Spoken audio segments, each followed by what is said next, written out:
In 2016, this lady got admission into the university. She's the fourth child of a family, and even though the father was rich, like he was getting money, she couldn't claim that admission. Why? Because the father was busy spending money on different women outside. And then along the line, she met this guy who is 9 years older than her. She met the guy online, and then they started speaking. And then at a point, this lady was telling this guy about the whole admission she got that she couldn't claim because the father is not responsible, he's not spending money on the kids. And then this guy was like, okay, fine, I can help you, just come visit me. And then she went to visit him, and he helped himself on her. He sexually assaulted her, and this was the first time she ever slept with a man. And then when she got home, the sister saw her because her clothes was stained. The sister was like, what happened to you? And then she lied. She said, oh, she was seeing her period. Although today she said she regrets it because if she had opened up to her sister, they are wiser than her. They could have said one or two things that she could have done. But let's continue the story. Fast forward to 3 months after that, she got pregnant. And then the mother was like, what? You this girl who got you pregnant? The father too found out. The father was like, hey, you must marry the person. Since you are not too small, you are not too small to spread your legs for men now,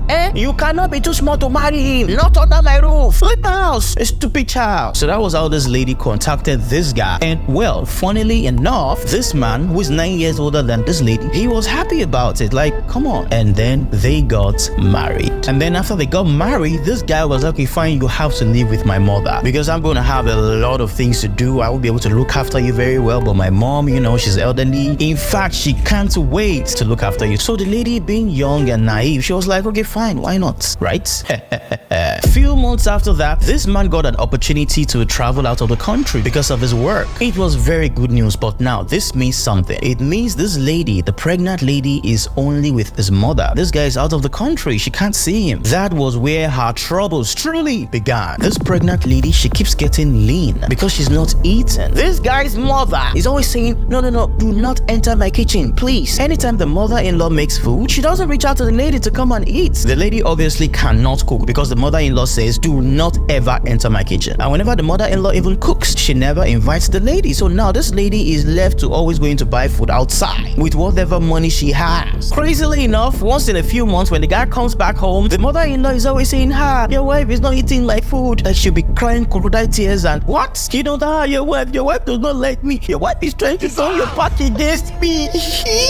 This guy will come to the room, beats this lady up with the pregnancy because of what the mother said. Now the husband was around at the time when the lady was giving birth. The day this lady gave birth, she still had to cook for the husband. And that's just because the husband doesn't eat yesterday's food. If you prepare some soup or stew or whatever yesterday, he won't eat it today. He only wants fresh stuff. So the woman that gave birth earlier in the day had to still cook for this guy. She's not having a great time. She's isolated from her parents. So of course one day she got fed up of this. When her child was 3 months old, she refused, like, I'm going to see my mother. The mother-in-law is saying things like, if you leave, if you take your bag out of this house, don't ever come back again, blah blah blah blah. Well, of course the lady did not listen. She went to her mother's house. Around an hour after that, the husband started calling her all the way from Switzerland that, hey, you have packed your bags, you have left the house, my mother said you left the house, blah blah blah blah blah. This lady was like, I'm just going to see my mom. It's been over a year. I've not seen her with my eyes. But then the mother of this lady was like, okay, please just avoid trouble, go back to your husband's house. So this abuse went by up until when this lady had the second child. When she had the second child, any new thing causes a problem. If she has a new dress, the mother-in-law is angry. If she's having a new phone, the mother-in-law is unhappy. In fact, this lady's brother bought her an iPad sometime. Immediately the mother-in-law said, like, hey, you want to finish my child's money, you want to spoil my child's life. This drama got so crazy that when the husband came home from Switzerland at some point, he was like, okay,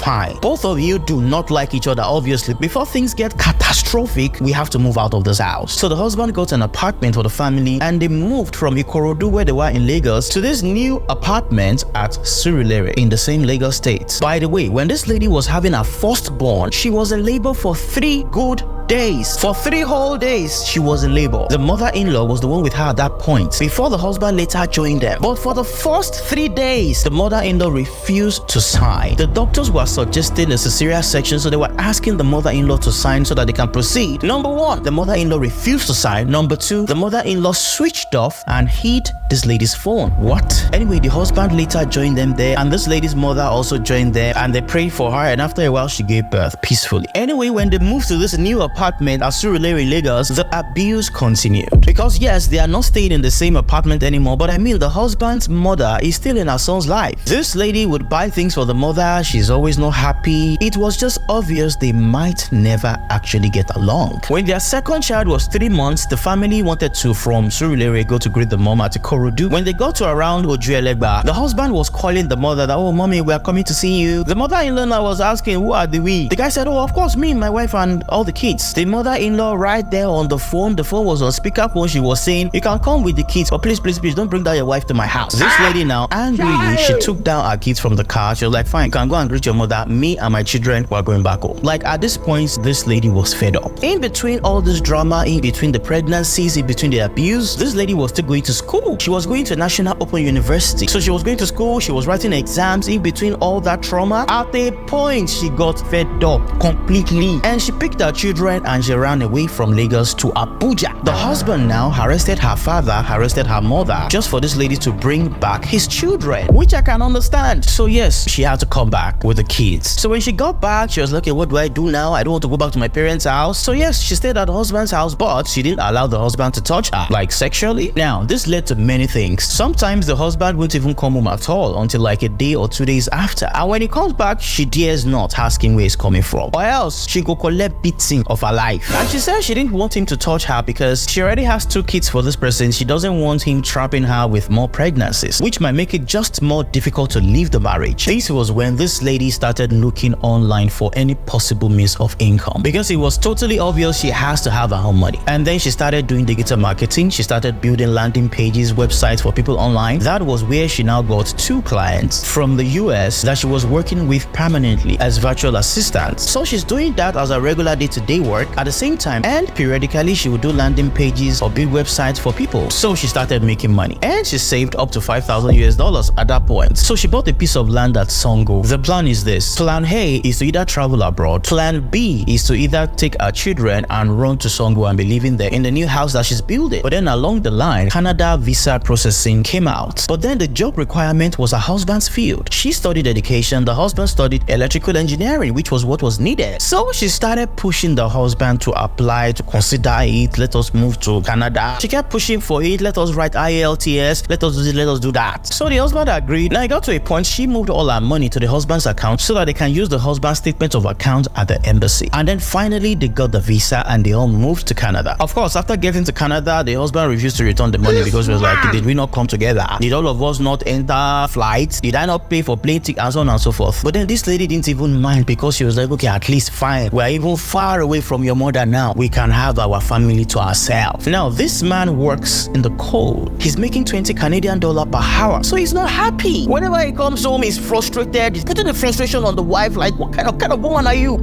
You brought me all the way from Nigeria over here to be working in the cold and saying yes sir to all these small white people, all to be collecting $20 per hour. Can you see what you've turned me to? Look at my life now. Woo. And then it got to a point, the neighbors started calling child services that, hey, there's a man here, oh, this couple, they are abusing their children, they are, and so on and so forth. The neighbors reported so much that CFS had to visit them. And at that point, this lady got scared. Like, what will happen? This is not Nigeria. They can actually take my children away from me. And then at that point, she started begging the husband. I said, please, this place where we are, they can take our children away. Let us go and buy our own house. But then the other was like, for where? Which man in his right senses will go and buy a house with a woman in Canada? Oh, so me, I will look for money to buy a house in Canada. And then when we fight, you will not call the police. They will not kick me out of my own house that I bought with my money. To fiakwa. Never. And then the wife started saving money. So in like 2 months, she was able to save 9,200 because she wanted a place that they can at least have privacy to themselves. Nobody will be reporting them to child services and so on and so forth. So yes, they were able to put down a down payment, got a mortgage, and they bought the house. So of course now the guy was happy. He told his mom in Nigeria, or they just bought a house. The mother-in-law did the calculation. It was like, oh, in 6 months, you guys bought a house in Canada. That was where another set of problems started from. Strange things started happening in that house. This woman woke up one middle of the night only to find the husband holding a pillow over her head. He was about to suffocate her. It was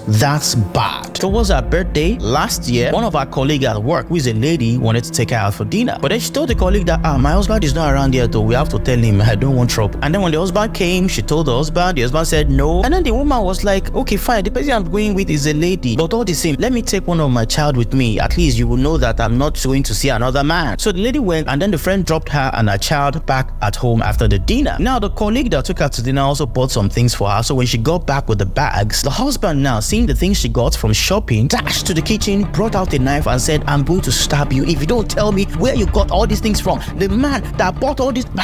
That was when this lady ran out of the house and called the cops on the husband. Is it possible that she wasn't patient enough with the husband? Because now the husband was arrested for attempted murder. Because it's not just domestic violence, now you held a knife, you wanted to kill your wife until she ran out. So yes, maybe it was his normal temperamental issue and he was just bragging, maybe he didn't mean it, but all the same, he was arrested for attempted murder. Some would think the man was actually afraid of probably him being a victim of being in a civil society like Canada. Maybe that's why he was preempting these things happening and was acting ridiculously. Or maybe if we look at the pre-established behavioral pattern right from Nigeria, he is actually an abusive person. Well, the deed has been done. The wife has called the cops on him. I want to ask you about this whole situation of relocating abroad and then husband and wife calling cops on each other. What do you think?